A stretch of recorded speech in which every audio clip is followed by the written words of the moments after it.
The Adventures of Sherlock Holmes by Sir Arthur Conan Doyle.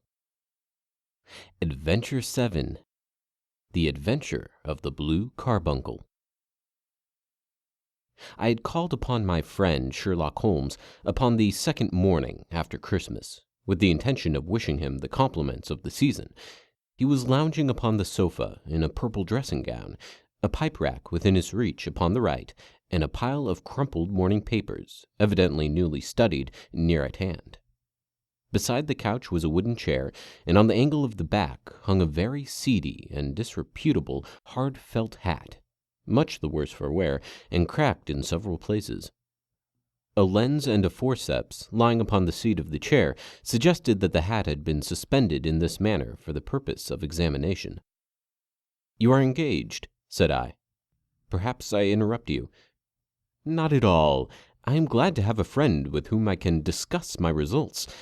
The matter is a perfectly trivial one." He jerked his thumb in the direction of the old hat. "But there are points in connection with it which are not entirely devoid of interest and even of instruction."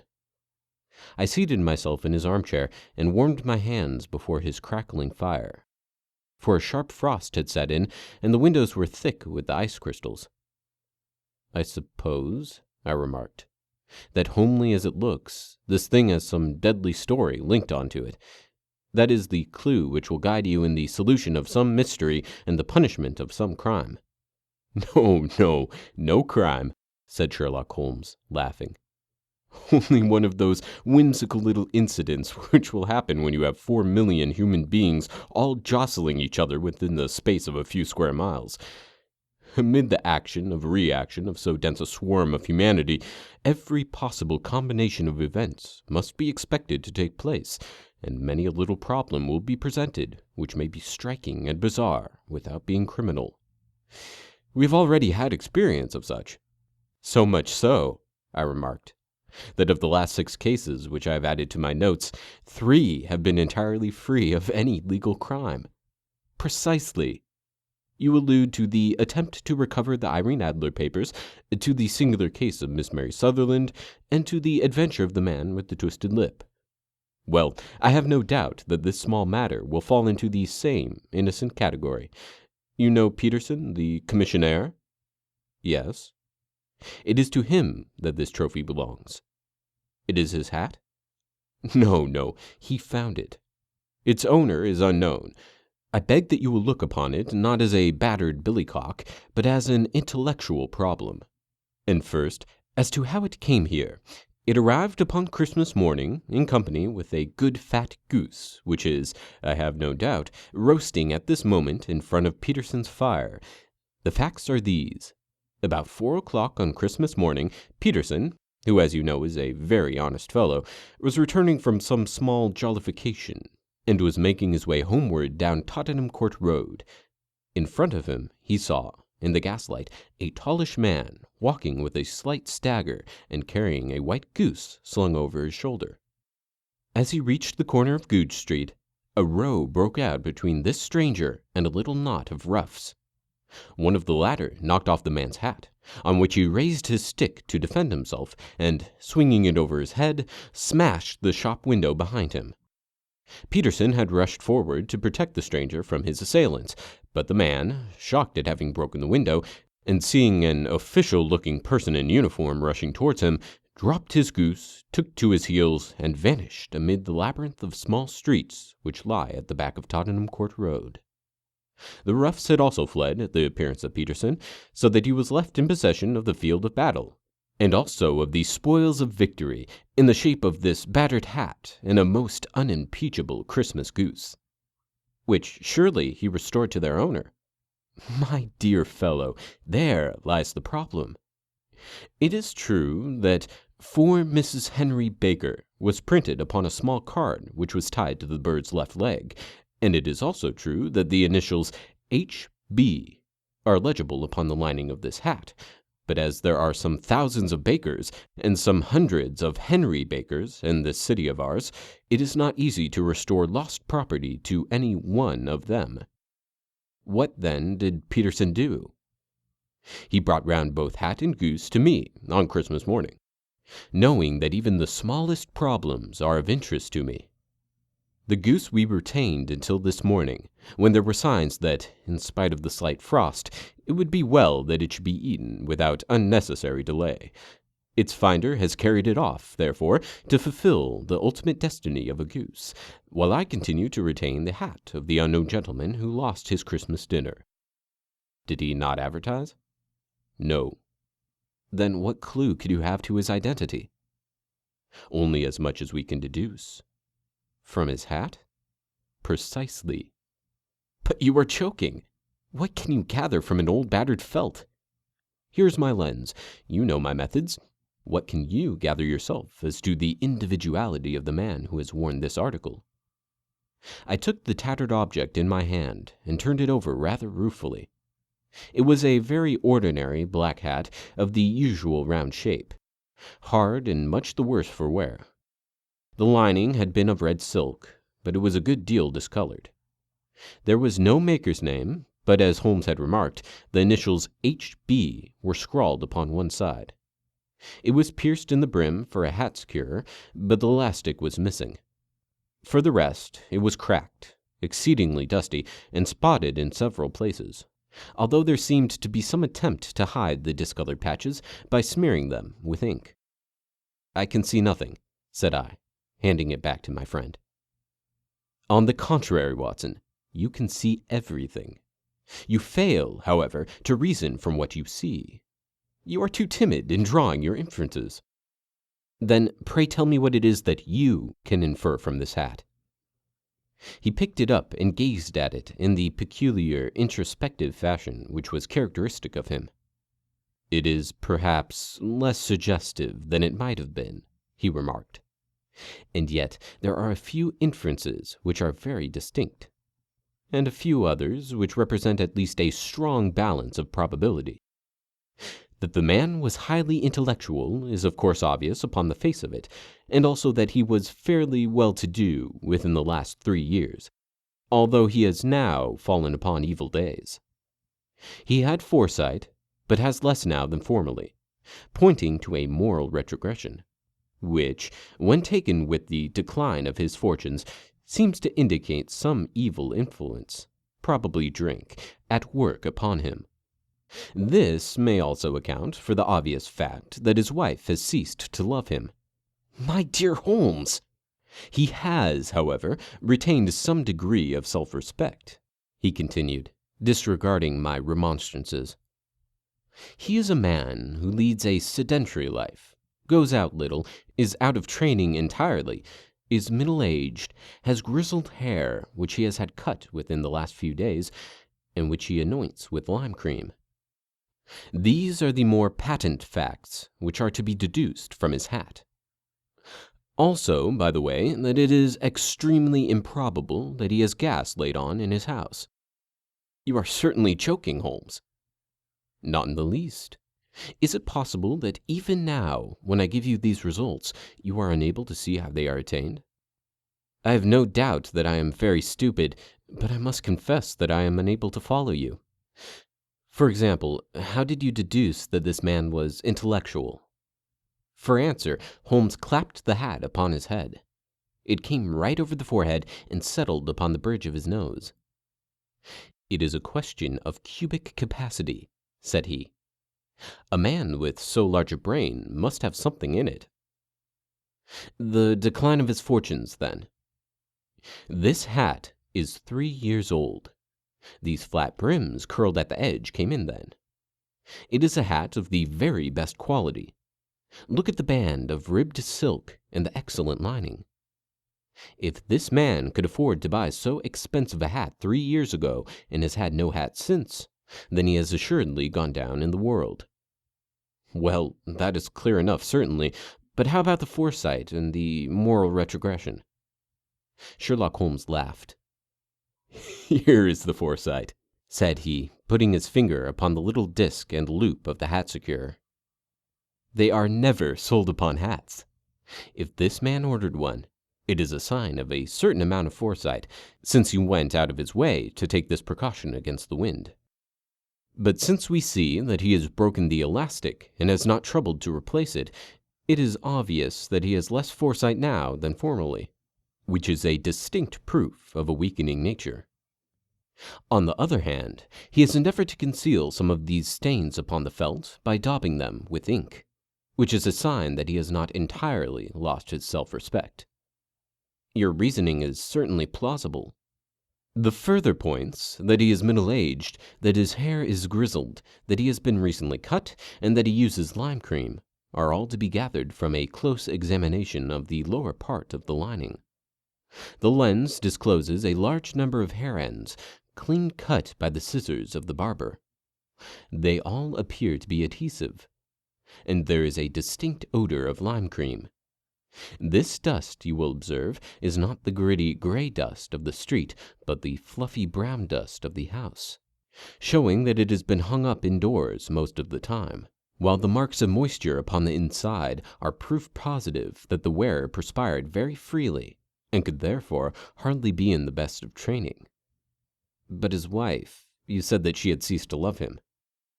This hat has not been brushed for weeks. When I see you, my dear Watson, with a week's accumulation of dust upon your hat, and when your wife allows you to go out in such a state, I shall fear that you have been unfortunate enough to lose your wife's affection. But he might be a bachelor. Nay, he was bringing home the goose as a peace offering to his wife. Remember the card upon the bird's leg? You have an answer for everything. But how on earth did you deduce that the gas is not laid on in his house? One tallow stain, or even two, might come by chance, but when I see no less than 5, I think that there can be little doubt that the individual must be brought into frequent contact with burning tallow. Walks upstairs at night, probably with his hat in one hand and a guttering candle in the other. Anyhow, he never got tallow stains from a gas jet. Are you satisfied? Well, it is very ingenious, said I, laughing. But since, as you said just now, there has been no crime committed and no harm done save the loss of a goose, all this seems to be rather a waste of energy. Sherlock Holmes had opened his mouth to reply when the door flew open and Peterson, the commissionaire, rushed into the apartment with flushed cheeks and the face of a man who is dazed with astonishment. "The goose, Mr. Holmes, the goose!" he gasped. Eh? What of it then? Has it returned to life and flapped off through the kitchen window? Holmes twisted himself round upon the sofa to get a fair view of the man's excited face. "See here, sir. See what my wife found in its crop?" He held out his hand and displayed upon the center of the palm a brilliantly scintillating blue stone, rather smaller than a bean in size, but of such purity and radiance that it twinkled like an electric point in the dark hollow of his hand. Sherlock Holmes sat up with a whistle. "By Jove, Peterson," said he, "this is a treasure trove indeed. I suppose you know what you have got?" "A diamond, sir? A precious stone. It cuts into glass as though it were putty." "It's more than a precious stone. It's the precious stone." "Not the Countess of Morcar's Blue Carbuncle!" I ejaculated. "Precisely so. I ought to know its size and shape, seeing that I have read the advertisement about it in the Times every day lately. It is absolutely unique, and its value can only be conjectured, but the reward offered of £1,000 is certainly not within a 20th part of the market price." £1,000! Great Lord of mercy! The commissioner plumped down into a chair and stared from one to the other of us. "That is the reward, and I have reason to know that there are sentimental considerations in the background which would induce the Countess to part with half her fortune, if she could but recover the gem. It was lost, if I remember aright, at the Hotel Cosmopolitan," I remarked. "Precisely so. On December 22nd, just 5 days ago, John Horner, a plumber, was accused of having abstracted it from the lady's jewel case. The evidence against him was so strong that the case has been referred to the assizes. I have some account of the matter here, I believe." He rummaged amid his newspapers, glancing over the dates, until at last he smoothed one out, doubled it over, and read the following paragraph. "Hotel Cosmopolitan Jewel Robbery. John Horner, 26, plumber, was brought up upon the charge of having upon the 22nd instant abstracted from the jewel case of the Countess of Morcar the valuable gem known as the Blue Carbuncle. James Ryder, upper attendant at the hotel, gave his evidence to the effect that he had shown Horner up to the dressing-room of the Countess of Morcar upon the day of the robbery, in order that he might solder the second half of the grate, which was loose. He had remained with Horner some little time, but had finally been called away. On returning, he found that Horner had disappeared, that the bureau had been forced open, and that the small morocco casket in which, as it afterwards transpired, the Countess was accustomed to keep her jewel, was lying empty upon the dressing-table. Ryder instantly gave the alarm, and Horner was arrested the same evening. But the stone could not be found either upon his person or in his rooms. Catherine Cusack, maid to the Countess, deposed to having heard Ryder's cry of dismay on discovering the robbery, and to having rushed into the room, where she found matters as described by the last witness. Inspector Bradstreet, B Division, gave evidence as to the arrest of Horner, who struggled frantically and protested his innocence in the strongest terms. Evidence of a previous conviction for robbery having been given against the prisoner, the magistrate refused to deal summarily with the offense, but referred it to the assizes.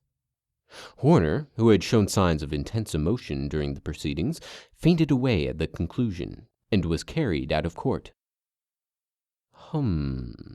So much for the police court, said Holmes thoughtfully, tossing aside the paper. The question for us now is to solve the sequence of events leading from a rifled jewel case at one end to the crop of a goose in Tottenham Court Road at the other. You see, Watson, our little deductions have suddenly assumed a much more important and less innocent aspect. Here is the stone. The stone came from a goose, and the goose came from Mr. Henry Baker, the gentleman with the bad hat and all the other characteristics which I have bored you. So now we must set ourselves very seriously to finding this gentleman and ascertaining what part he has played in this little mystery. To do this, we must try the simplest means first, and these lie undoubtedly in an advertisement in all the evening papers. If this fails, I shall have recourse to other methods. What will you say? Give me a pencil and that slip of paper. Now then, found at the corner of Goodge Street. A goose and a black felt hat. Mr. Henry Baker can have the same by applying at 6:30 this evening at 221 B, Baker Street. That is clear and concise. Very well, but will he see it? Well, he is sure to keep an eye on the papers, since, to a poor man, the loss was a heavy one. He was clearly so scared by his mischance in breaking the window and by the approach of Peterson that he thought of nothing but flight. But since then he must have bitterly regretted the impulse which caused him to drop his bird. Then again, the introduction of his name will cause him to see it, for everyone who knows him will direct his attention to it. Here you are, Peterson. Run down to the advertising agency and have this put in the evening papers. In which, sir? Oh, in the Globe Star, Pall Mall, St. James, Evening News, Standard, Echo, and any others that occur to you. Very well, sir. And this stone? Ah, yes. I shall keep the stone. Thank you. And I say, Peterson, just buy a goose on your way back and leave it here with me, for we must have one to give to this gentleman in place of the one which your family is now devouring. When the commissioner had gone, Holmes took up the stone and held it against the light. It's a bonny thing, said he. Just see how it glints and sparkles. Of course, it is a nucleus and focus of crime. Every good stone is. They are the devil's pet baits. In the larger and older jewels, every faucet may stand for a bloody deed. This stone is not yet 20 years old. It was found in the banks of the Amoy River in southern China, and is remarkable in having every characteristic of the carbuncle, save that it is blue in shade instead of ruby red. In spite of its youth, it is already a sinister history. There have been 2 murders, a vitriol throwing, a suicide, and several robberies brought about for the sake of this 40-grain weight of crystallized charcoal. Who would think that so pretty a toy would be a purveyor to the gallows and the prison? I'll lock it up in my strong-box now and drop a line to the Countess to say that we have it. Do you think that this man Horner is innocent? I cannot tell. Well then, do you imagine that this other one, Henry Baker, had anything to do with the matter? It is, I think, much more likely that Henry Baker is an absolutely innocent man who had no idea that the bird which he was carrying was of considerably more value than if it were made of solid gold. That, however, I shall determine by a very simple test if we have an answer to our advertisement. And you can do nothing until then? Nothing.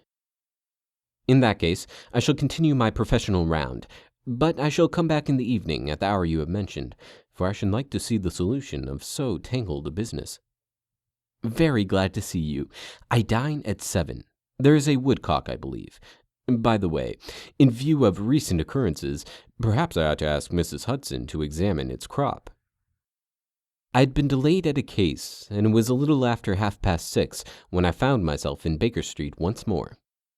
As I approached the house, I saw a tall man in a Scotch bonnet, with a coat which was buttoned up to his chin, waiting outside in the bright semicircle which was thrown from the fanlight, and we were shown up together to Holmes's room. "Mr. Henry Baker, I believe," said he, rising from his armchair and greeting his visitor with the easy air of geniality which he could so readily assume. "Pray, take this chair by the fire, Mr. Baker. It is a cold night, and I observe that your circulation is more adapted for summer than for winter. Ah, Watson, you have just come at the right time. Is that your hat, Mr. Baker?" "Yes, sir.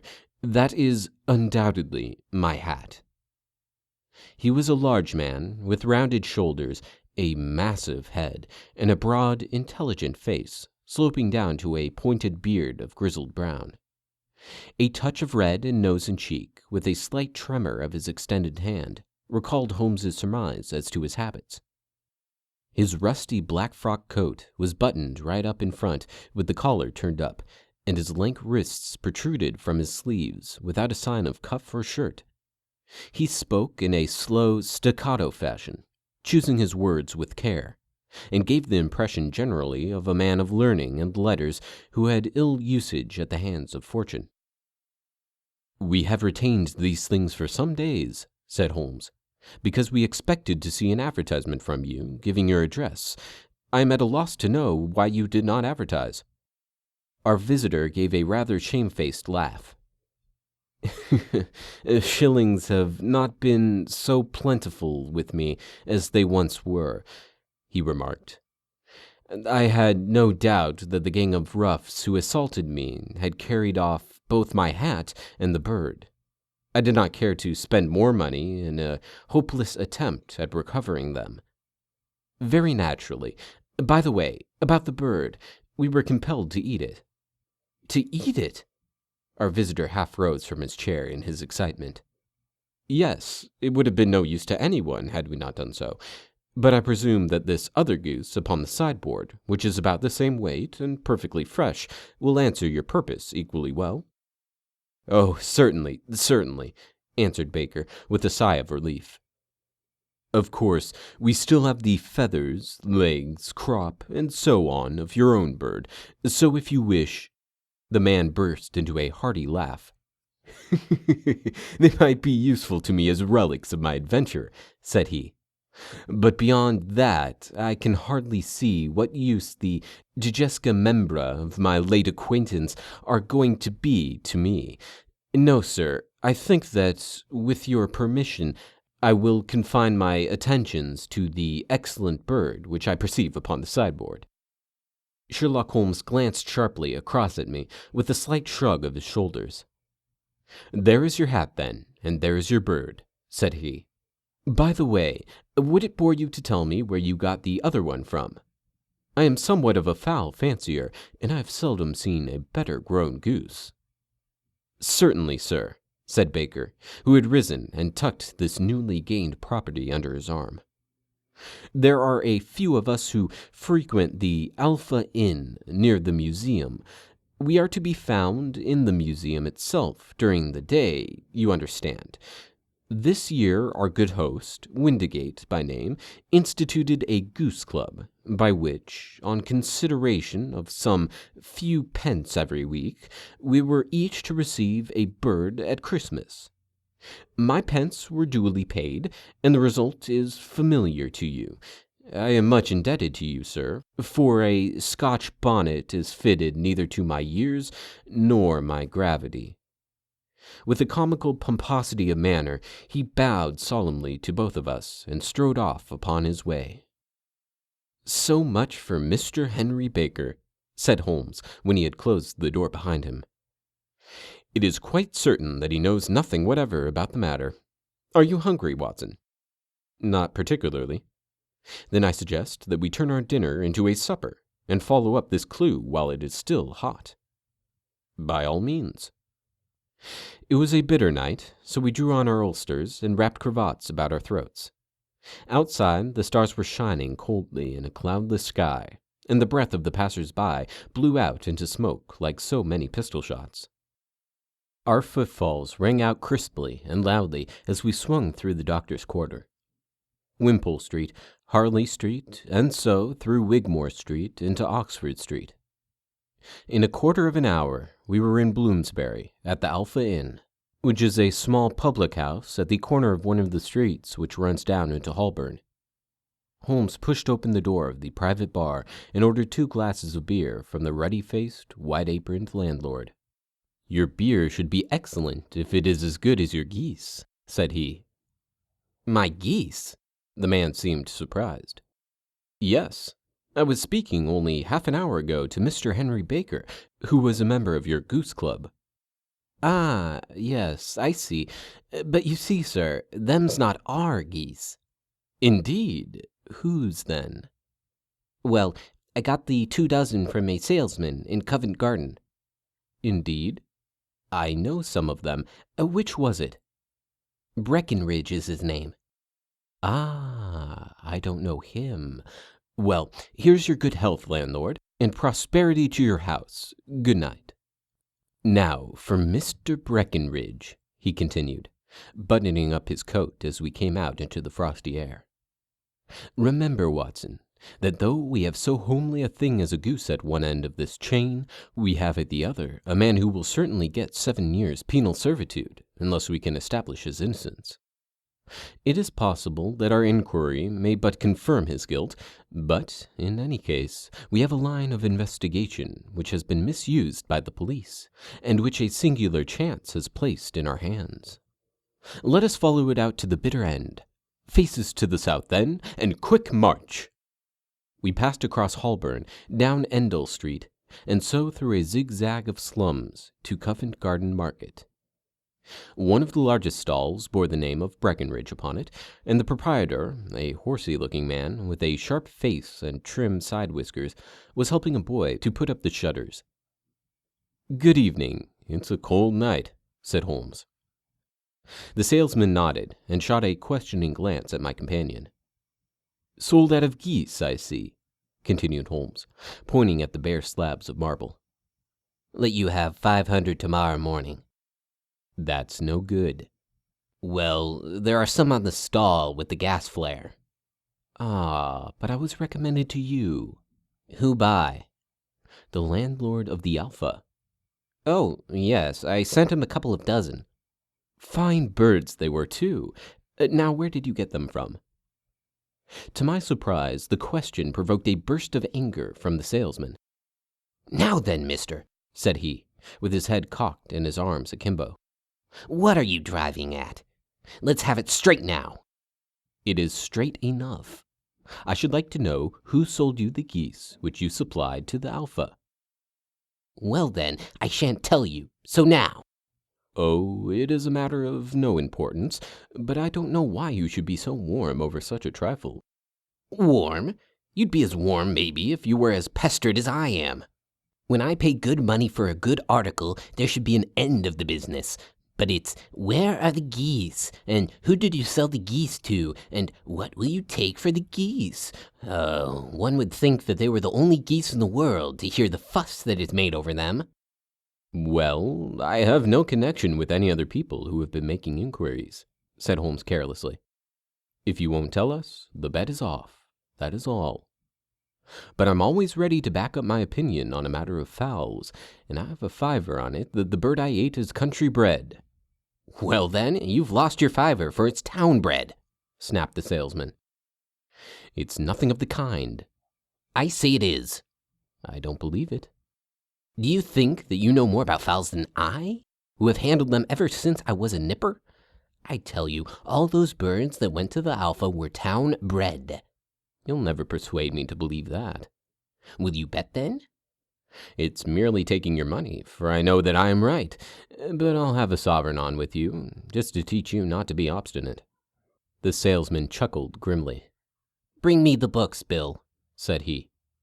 The small boy brought round a small thin volume and a great greasy-backed one, laying them out together beneath the hanging lamp.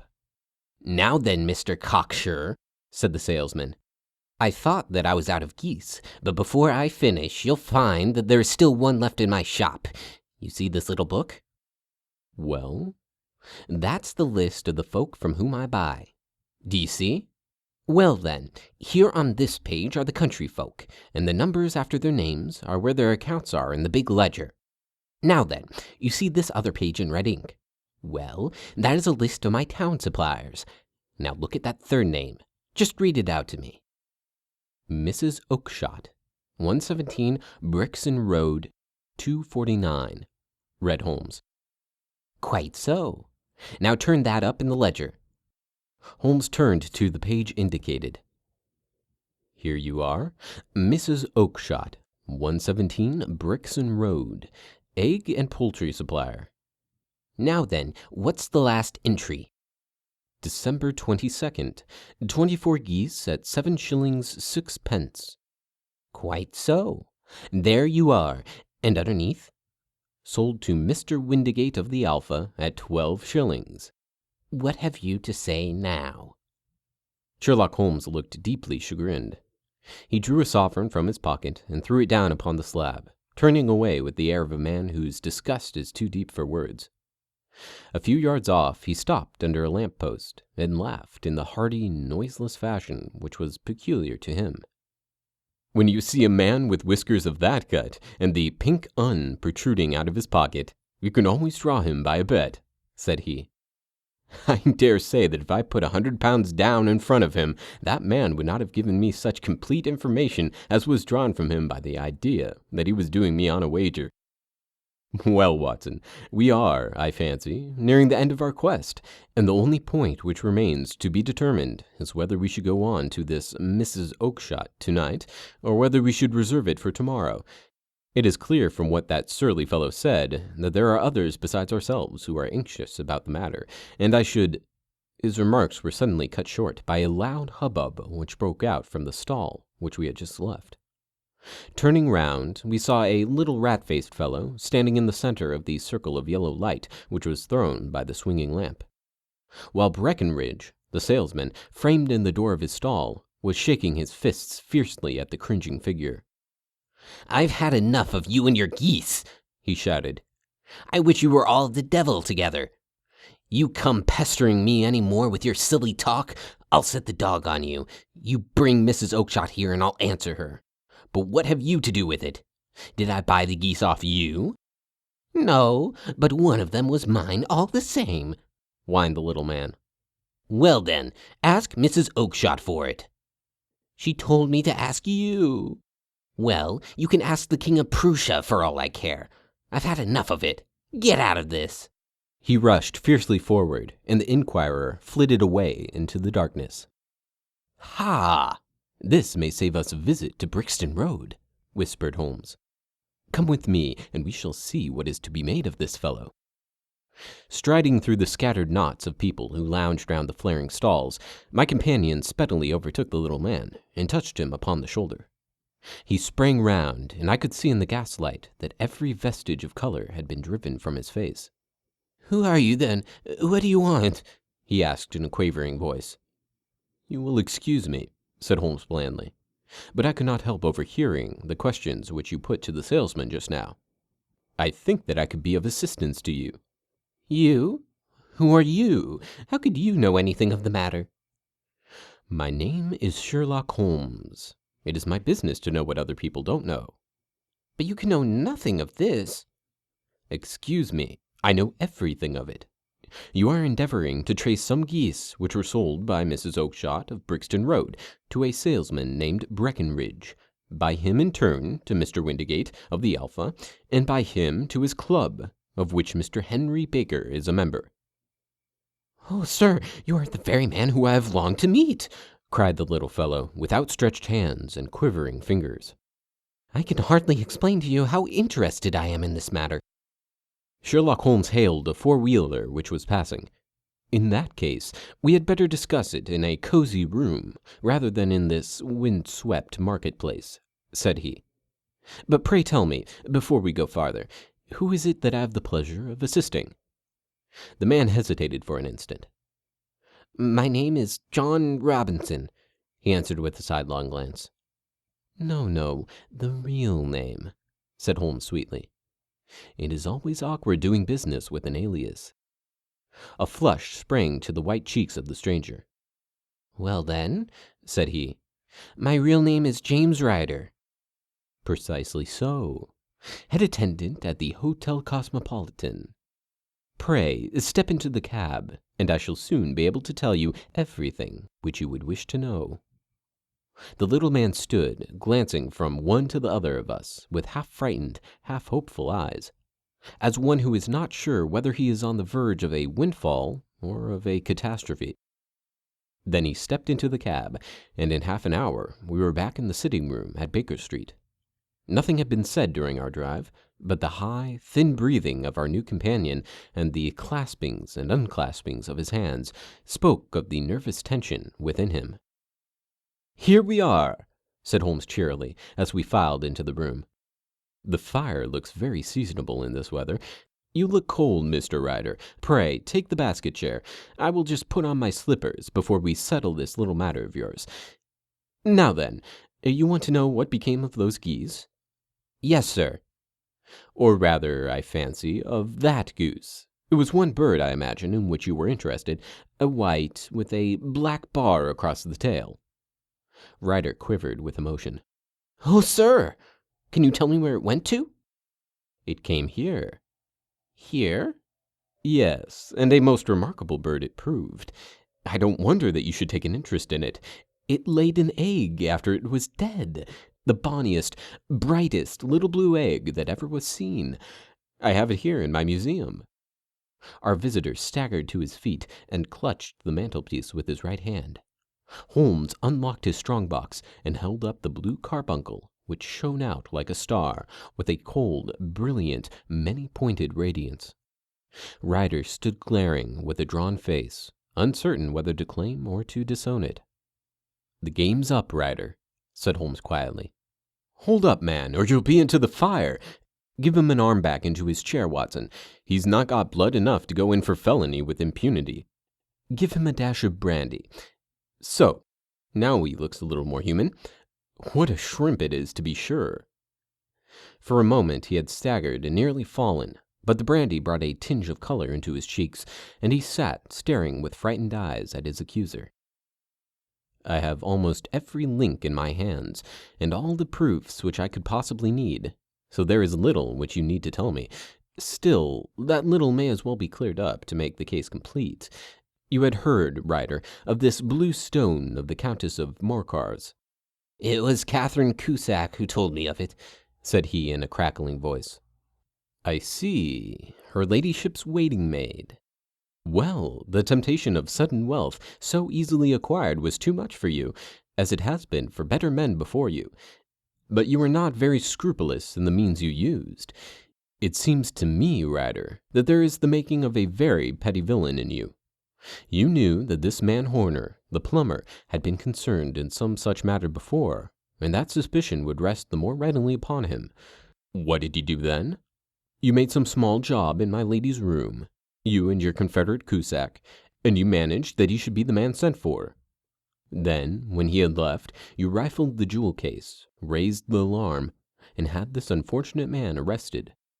You then— Ryder threw himself down suddenly upon the rug and clutched at my companion's knees. "For God's sake, have mercy!" he shrieked. "Think of my father, of my mother. It would break their hearts. I never went wrong before. I never will again. I swear it. I'll swear it on the Bible. Oh, don't bring it into court. For Christ's sake, don't." "Get back into your chair," said Holmes sternly. "It is very well to cringe and crawl now, but you thought little enough of this poor Horner in the dock for a crime of which he knew nothing." "I will fly, Mr. Holmes. I will leave the country, sir. Then the charge against him will break down." We will talk about that. And now let us hear a true account of the next act. How came the stone into the goose, and how came the goose into the open market? Tell us the truth, for there lies your only hope of safety." Ryder passed his tongue over his parched lips. "I will tell you it just as it happened, sir," said he. "When Horner had been arrested, it seemed to me that it would be best for me to get away with the stone at once, for I did not know at what moment the police might not take it into their heads to search me and my room. There was no place about the hotel where it would be safe. I went out, as if on some commission, and made for my sister's house. She had married a man named Oakshott, and lived in Brixton Road, where she fattened fowls for the market. All the way there, every man I met seemed to be a policeman or a detective, and, for all that, it was a cold night. The sweat was pouring down my face before I came to the Brixton Road.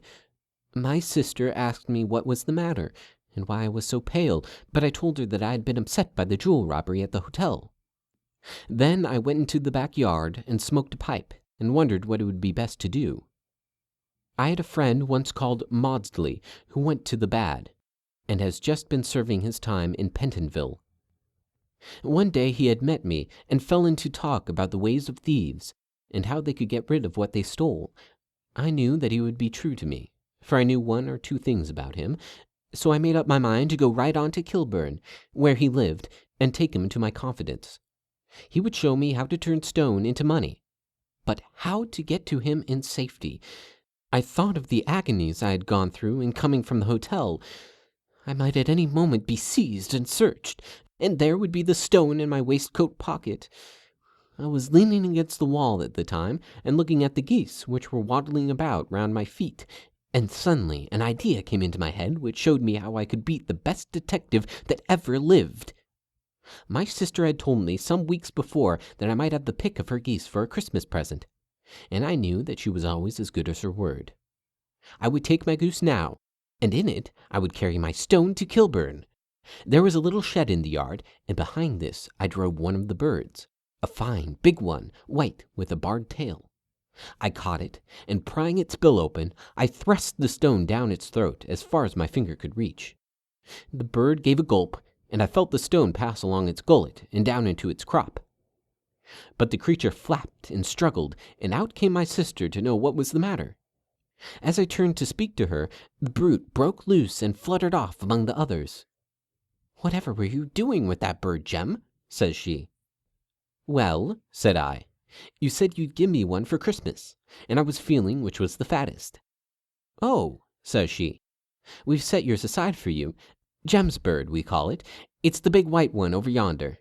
There's 26 of them, which makes one for you, and one for us, and 24 for the market." "Thank you, Maggie," says I, "but if it's all the same to you, I'd rather have that one I was handling just now." "The other's a good 3 pound heavier," said she, "and we fattened it expressly for you."